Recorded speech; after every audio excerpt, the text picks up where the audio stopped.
Low on someone's going to set up the barrier. Barrier is going to be searching our deck for the Saphira. Saphira is going to send herself to the grave, searching our deck for the Skull Guardian. Now we're going to use Saphira to summon the Skull Guardian in the field by tributing the Low from the hand. Low and Graveyard will reborn, as the Skull Guardian will also be searching our deck as we grab a Sarvis, which will give us targeting protection. What we have here is I will count the finger as a disruption, plus we can negate anything with the Skull Guardian mates. Double disrupt is pretty much all we have. Our light monsters are completely untargetable. We could finger that Lurie right here to stop it from reborning.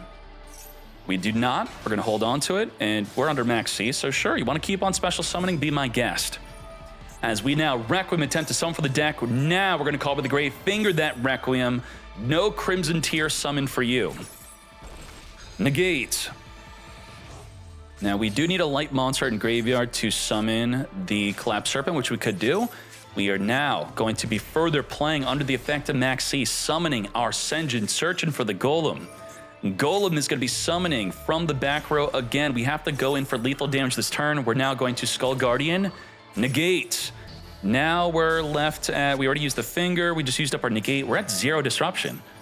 Now, ideally, you'd want to be able to set up a way to summon the Doom Dragon to push a monster on the field into the back row, but because of the barrier, we cannot target these monsters whatsoever. But if we activate the effect thinking we can target it, we now have to target ourselves. You can't take it back like in the TCG where it's an illegal activation. You are illegally activating to push your own monster in the back row. Virus, don't do it. Don't do it. Don't activate. You didn't do it. Let's Zombie Vampire. Zombie Vampire is going to be milling 4 cards off of both players' decks here, reborning one of the milled cards. We now have Draw and Lockbird, so we're back up to 1 form of disruption if we want to turn off ourselves from continually drawing cards.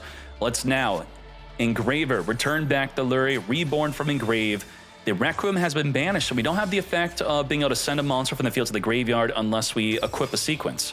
We're now with the Moon and the Engraver, make a sequence. Are we just trying to special summon as much as we can? We have 18 more special summons if that's the case. Lacrima, Fiendsmith Fusion is here on summon. Target the banished Requiem, return it back into the extra deck as we now have Poplar. There could have possibly been a confusion here where we were attempting to re-summon the Requiem. So in the TCG, I guess you'd consider this an illegal play if you're attempting to special summon it back. But in Master Duel, because it was legally targetable to return back in the deck, you still have to do so. And that's because this effect is you could only special summon Requiem once per turn. Let's Poplar, activate, Ash, negate. As we summon the Collapsed Serpent, banish from Engrave our Lubellian Striker Dragon. 15 more special summons, but remember, we could just droll ourselves right before we deck out. Let's trigger the Collapse, searching for the Wyvern Burst, also searching for the Boot Sector launch. Now, we're gonna droll, that's it. We're done drawing cards. No more draw for us, which gives Virus the go-ahead to go in for lethal damage if we have it.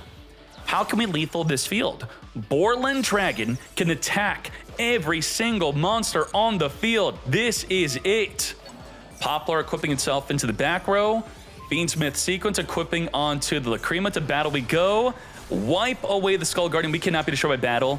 3,500 over the Low. Say goodbye to the other Low. And now we can follow up. No way! Virus. Lethal damage through a massive Maxx C challenge. Unbelievable. How many doubters did we have in the chat thinking that you should just pass your turn or you have definitely lost this duel? We did not. We had a plan and we stuck to it. Let's hop into game number 2. All right.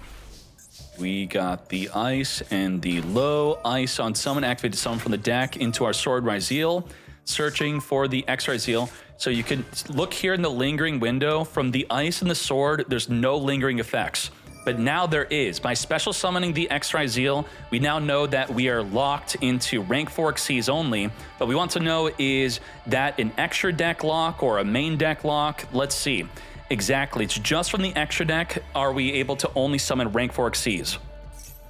Send the Aggregator. This is what I said earlier, that you do have the option to chain link block your own X Ryzeal by negating another face-up card. Not that we really went out of our way to do that, we just did it because why not? Let's further go into a Starring Knight. Detach material, special summon a light monster from your hand. What the heck? Nibiru trimming off the entire field. The one card you needed during the Maxx challenge against Virus, he now uses it against you. We are still going to be resolving the effect of Low to set up the barrier.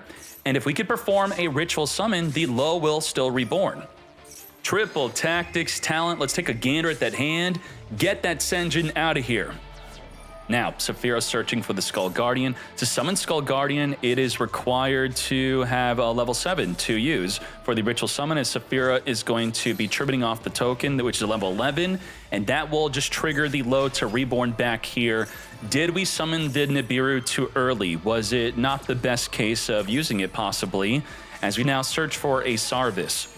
Low, reborn, already triggered to activate a continuous spell trap. We're going to special summon the node Ryzeal, send the prayers, reborn back the ice as we further go into Detonator.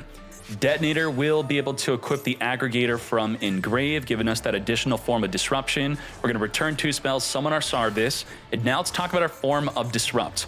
We have the Skull Guardian, which can negate absolutely anything, and guess what the barrier is also doing?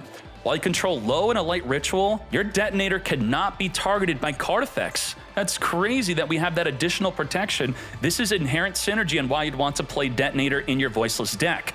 Now, beyond the negate of Skull Guardian, we have Pop, Pop, Pop, and a negate with the aggregator. And then we have Sarvis, which could summon a real Sarvis ritual from the deck to negate an inherent special summon. And then we have Ash Blossom to negate an interaction with the deck. 7 forms of disruption, plus all our monsters are completely untargetable.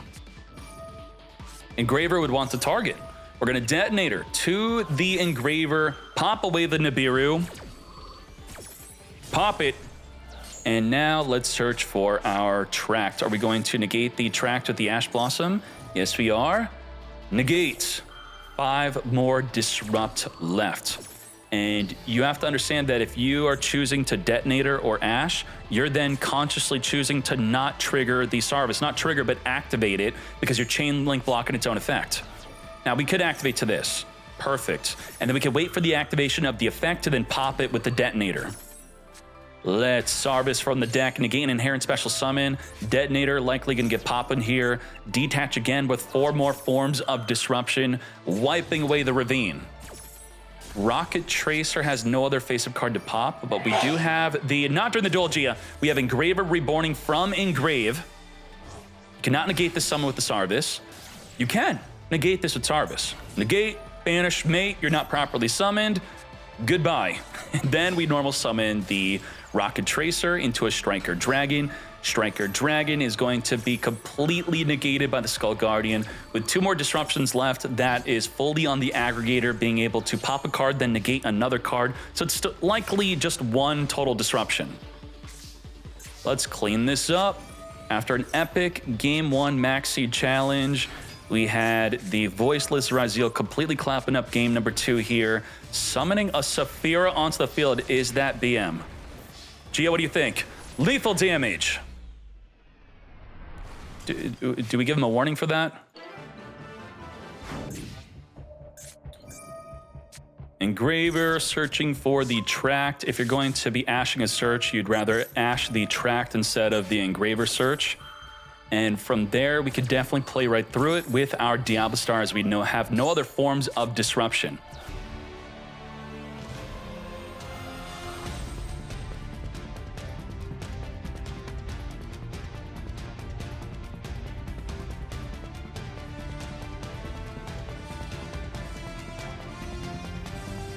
We're going to use the Snake Eye Ash and Ravine and itself to summon a pop-off from the deck to now search for the Divine Temple. We're now going to... We played it and then we put it away. Whoops. I guess we did that on purpose still, right? We wanted to put the Flamebirds in the back row and then get rid of it immediately. Let's reborn the Engraver. Tracer is going to pop the... I think that was a mistake, right? We Rocket Tracer, pop the Boot Sector launch, then play the Divine Temple afterward.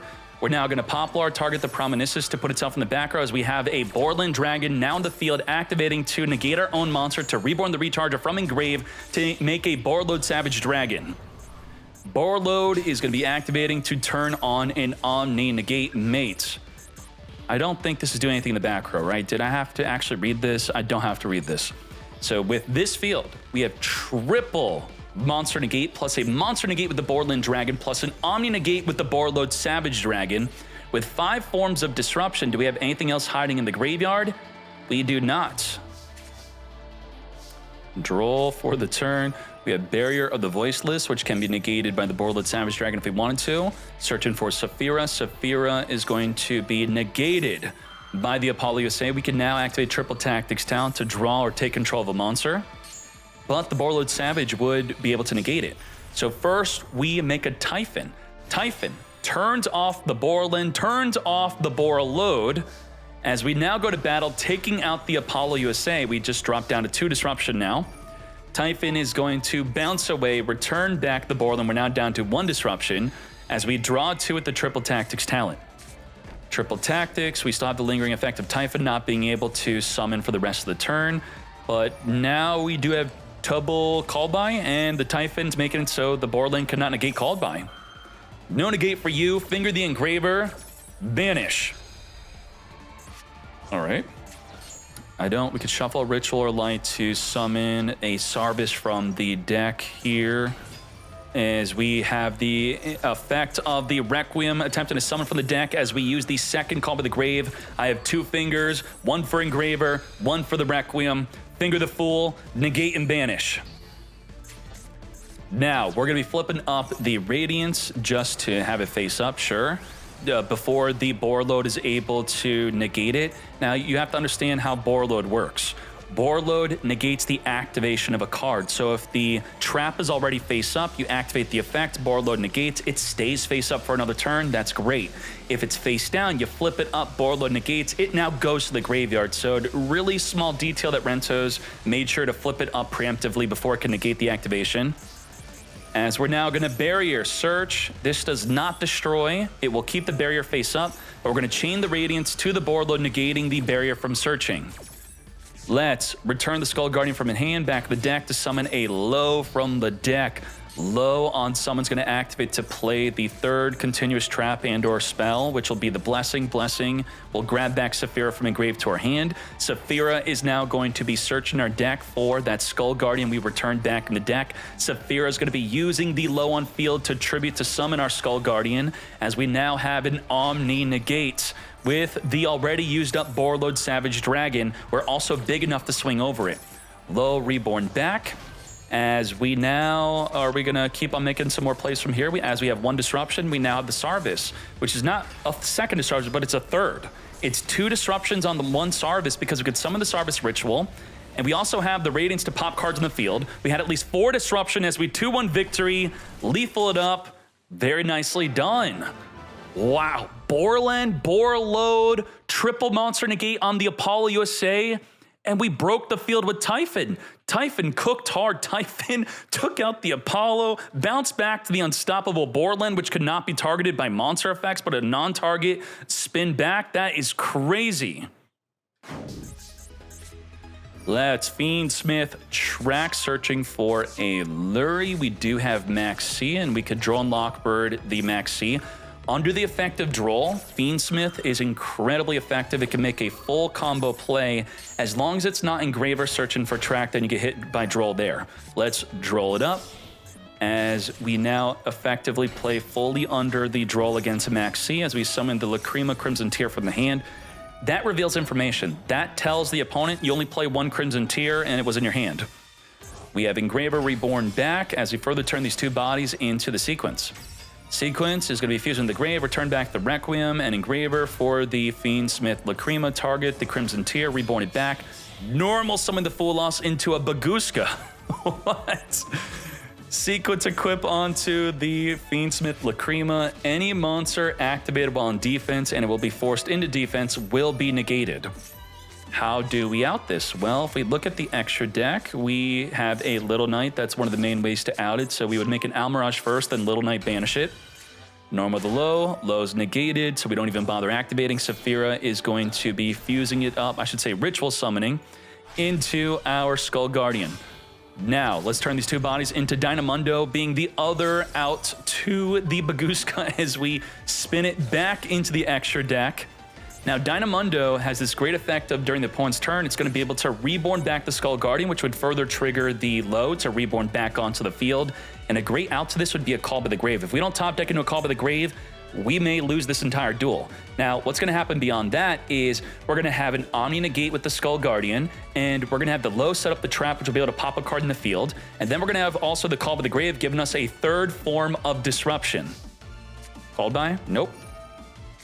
No finger as we reborn the Skull Guardian. And then everything I said is now going to be happening, giving us a total of triple disruption. Low setting up the Blessing instead of the Radiance pop.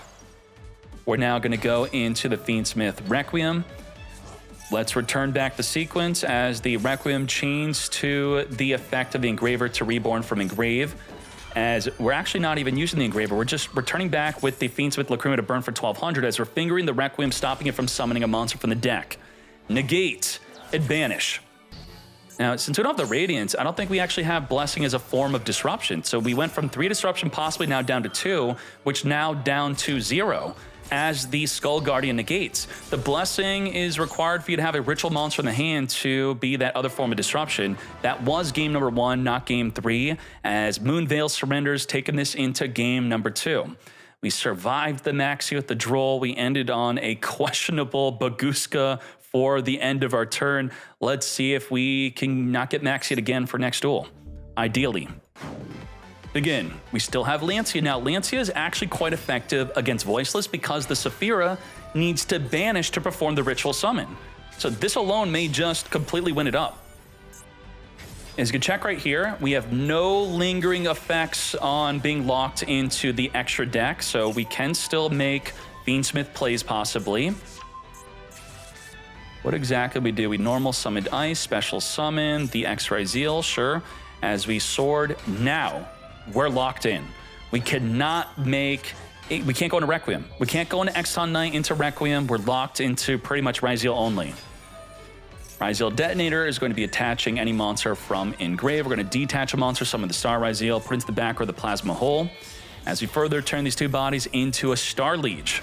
Star Liege will make the Detonator completely untargetable. So with this field, oh my Lancia. So Lancia will count as a form of disruption. We have Imperm, negate a monster. We have Plug-in, which will give us an additional pop. We have Plasma Hole, which will pop and then give us another pop.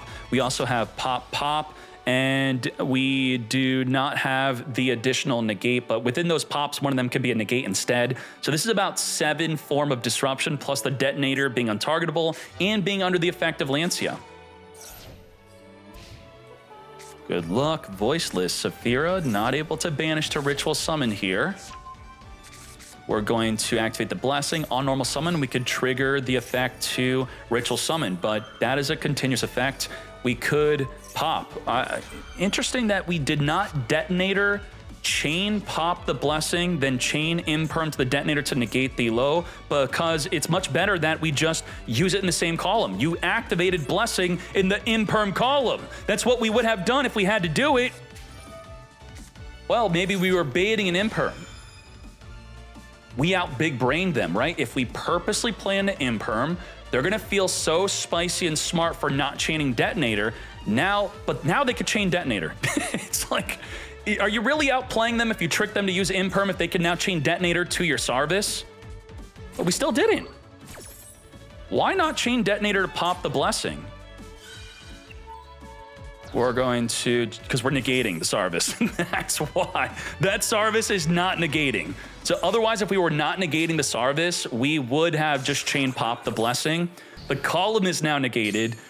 So can I really say that we purposely played into the Imperm column? No way. We just straight up made a mistake. There was no benefit to playing into the same column as a back row card. Someone may be thinking, oh, it's random. No, on the left or right side, there would have been no chance of getting impermed. Ryzeal versus Ryzeal, but we have Fiendsmith at the bottom versus Voiceless at the top.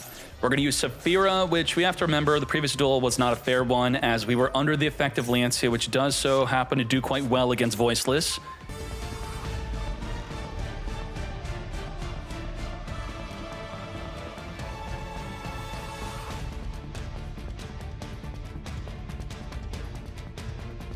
Let's talk about our disruption. We have pop, and negate a summon, pop a card, again with the Radiance, negate anything with the Skull Guardian, 5 forms of disruption, and the detonator's completely untargetable thanks to the barrier of the Voiceless protecting all light monsters, not just voiceless monsters. We draw for the turn, draw on Lockbird, begin.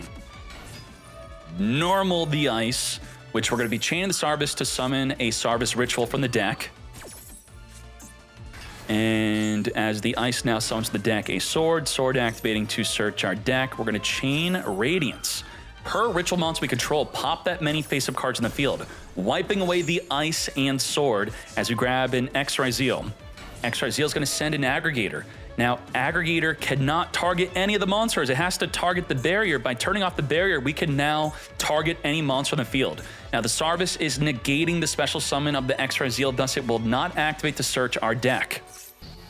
No search, as we are now able to Aggregator negate.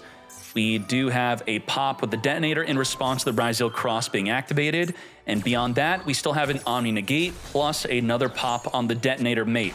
We're going to special summon a node. Node send Droll to reborn the ice. We're going to detonator chain, pop away the node.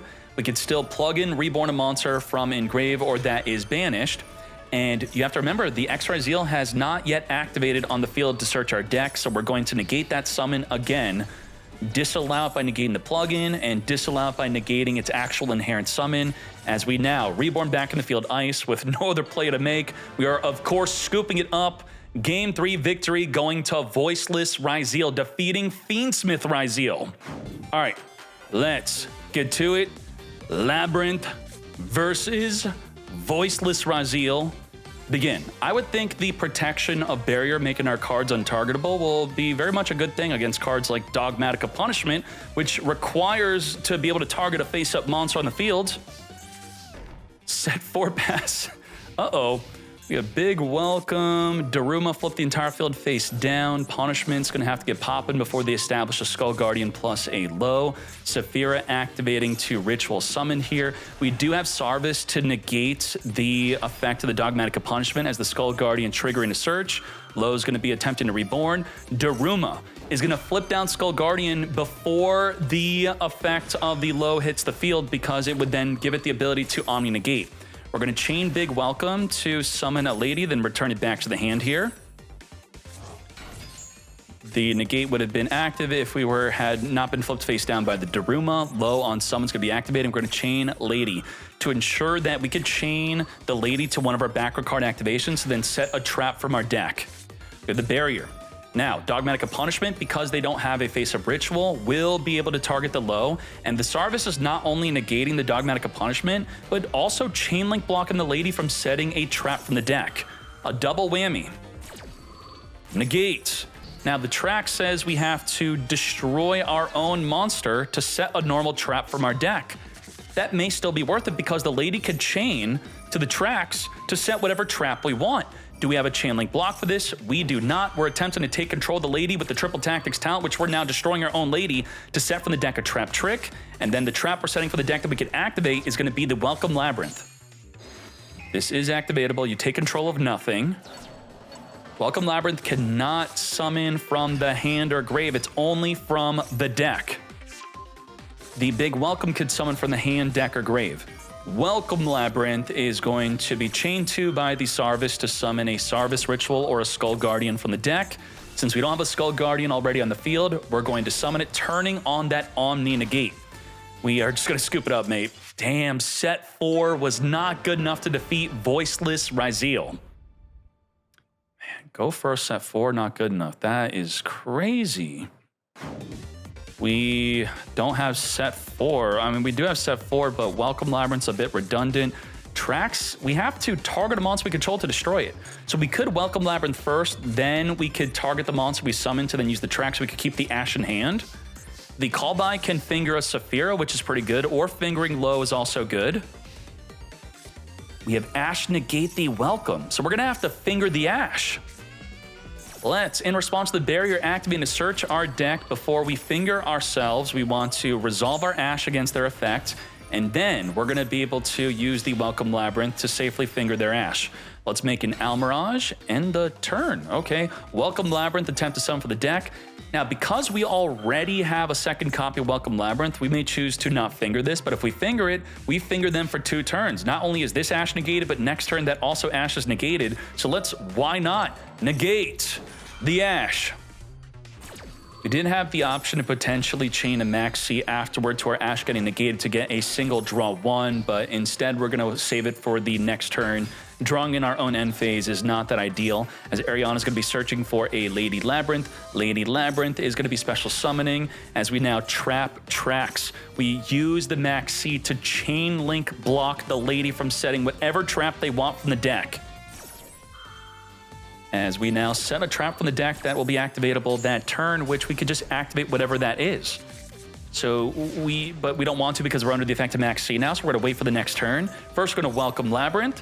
We could have chain link blocked this with Ash, even though Ash is negated, but we know that they have a big welcome to also use, so what's the point of blocking it for one trap when they have another? Let's Lady set exactly whatever we want from the deck. Dimensional Barrier, it does work on rituals. Declare ritual. Ritual monsters cannot be summoned. They're also negated while on the field. Damn. Dimensional Barrier is going to be huge against Ryzeal, but it does nothing against Malice. Link Monster, I guess, didn't exist when this card was released. Is that the case? You saw an FTK running around with Utopia stuff in Gateway? I'm sure. We're going to special summon X Ryzeal, sending the Starring Knight, special summon alongside it, the Sword, as we now exceed into our Duo Drive, searching for the Cross and the Plasma Hole. With the Cross, we're going to be special summoning a Node. Node is going to be sending from our hand the Ice Ryzeal as we reborn from Engrave to make a Detonator. Detonator is going to equip the Starring Knight from Engrave. Ryzeal Cross, return 2 cards grave, back in the deck to draw 1, normal the low, as we're going to play into the back row. The Barrier searching for the Saphira. Saphira searching our deck for the Skull Guardian, as the Saphira now activates to ritual summon the Skull Guardian, using the low on field to then reborn the low back as the Skull Guardian now searches our deck. And then we're going to set our Plasma Hole in pass. Our forms of disruption are pop, pop, pop, triple pop on the Detonator, pop again with the Plasma Hole, giving it a material, and then itself, the Plasma Hole pops 2 cards on the field. We have Skull Guardian, negate anything, and then we have Ash Blossom, negate an interaction on the deck. That is 7 forms of disruption. Also, none of our monsters can be targeted by card effects thanks to the Barrier, including the Ryzeals. And we do have Sarvis to negate a targeting effect. I'm not going to count that as a form of disruption. What can we do? Nadir, Servant, is going to get fully negated by the Ash Blossom. We could have potentially tried to send an Entis to maybe pop a card in the field. And one of the pops could instead be a Ryzeal Cross monster negate. Set 5. Holy moly. All we need to do is try to resolve a Daruma, right? Now, the problem with Daruma against already summoned monsters is you just flip them back up. So you're in this position where their best monster, you want them to declare an attack first, and then you try to use the Daruma. Dinomorphia Frenzy, by the way. Harpy freaking Feather Duster. What is this, a side deck card? There's no way. Do you main that deck this, Gianna? You better check that. Daruma into a big welcome. Notice how we don't even care to negate it because I'll just flip my whole field right back up. Not even an issue. We're going to Skull Guardian, negate the big welcome. We're going to Daruma again, and then we're going to chain Dinomorphia Frenzy and Call of the Grave, finger your Ash. Well done. 5 back row set into a full-blown Harpy Feather Duster in an event with no side deck. We just happen to have Harpy Feather Duster in our hand. Full flip, including our own Kentragina. Yeah, you know, that kind of happened. If we frenzied on the lower chain link, it would have avoided being flipped face down, but if you frenzy on the lower chain link, then the Skull Guardian would negate the frenzy. So what can we really do here? I guess we kind of wanted the Skull Guardian to negate this Karma Cannon so that we could have afterward chained the frenzy and it would have dodged the flip if we then used Daruma afterward. Wipe up the back row. Yep, flipping all right back up. Okay. Bro, Harpy Feather Duster? Really?